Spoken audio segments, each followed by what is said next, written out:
Hello friends, welcome back to পিয়ার blog and recipe. দেখো বন্ধুরা, বিরিয়ানি তো আমরা কম বেশি সকলেই পছন্দ করি বা সকলেই খেয়েছি কম বেশি। তো আজ কিভাবে বিরিয়ানি পরপর স্টেপ বাই স্টেপ সাজানো হয় বা বিরিয়ানি কিভাবে তৈরি করা হয় সেটাই আজ আমি তোমাদের সঙ্গে শেয়ার করব। দেখো বন্ধুরা, আমি আগে থেকেই রাইস, চিকেন আর পটেটো সব রেডি করে রেখেছি। দেখো এবার কিভাবে সাজাতে হয় স্টেপ বাই স্টেপ সেটাই তোমাদের সঙ্গে শেয়ার করব। তো দেখো, প্রথমে একটা বড় হাঁড়িতে বা বড় পাত্রে একটু ঘি বা তেল মাখিয়ে নেবে। তারপর অর্ধেক রাইস দেখো তার মধ্যে দিয়ে দিতে হবে।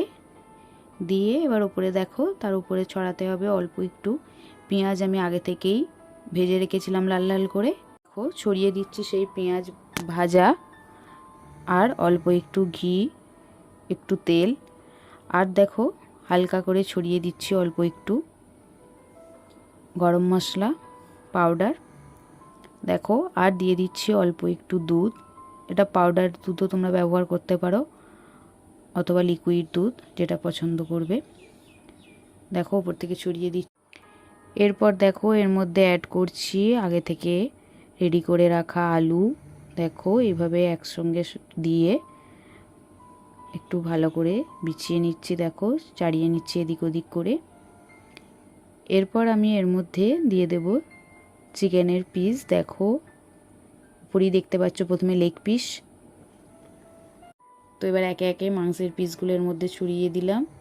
দিয়ে এর মধ্যে বাকি যে রাইসটা আগে আমরা রেখেছিলাম সে রাইসটা সবটা এর মধ্যে অ্যাড করে দিচ্ছি। দেখো এবার উপরে ডেকোরেশনের পালা। দেখো সেই একই প্রসেস, লাল করে ভেজে রাখা পেঁয়াজ ছড়িয়ে দিচ্ছি তেল দিয়ে দিচ্ছি, দেখো দুধ দিচ্ছি, কিশমিশ দিয়ে দিচ্ছি। দেখো একে একে সমস্ত উপকরণ দেখো ছড়িয়ে দিলাম কুচো করে রাখা কাজু।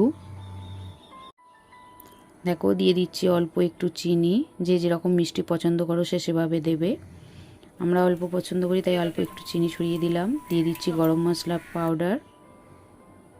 দেখো ভালো গন্ধ যাতে বের হয় তার জন্য দিয়ে দিচ্ছি গোলাপ জল, অথবা তোমরা এর পরিবর্তে মিঠা আতর পাওয়া যায় বাজারে, সেটাও ব্যবহার করতে পারো।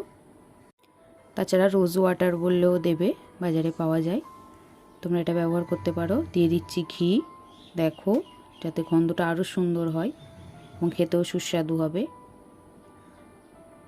এবার সর্বশেষে দিয়ে দেব রং, যাতে বিরিয়ানির যে কমলা, লাল, সাদা যে ভাবটা থাকে সে রংটা আসার জন্য দেখো দিয়ে দিচ্ছি রং। এটা অপশনাল, তোমরা চাইলে সাদাও রাখতে পারো, তো বিরিয়ানি একটু রং না হলে ভালো লাগে না। দেখো বন্ধুরা, রেডি আমার আজকের বিরিয়ানির প্রিপারেশান। দেখো এরপর আমি ঢাকা দিয়ে দিলাম, দিয়ে অল্প ওভেনে হালকা করে বসিয়ে দেব। দেখো এবার কমপ্লিট আমার বিরিয়ানির রেসিপি। দেখো খুবই সুন্দর হয়েছে দেখতে, দেখেই বুঝতে পারছো, খেতেও খুব সুস্বাদু। তোমরাও বাড়িতে এইভাবে অবশ্যই ট্রাই করবে, খুব ভালো লাগবে। Thank you.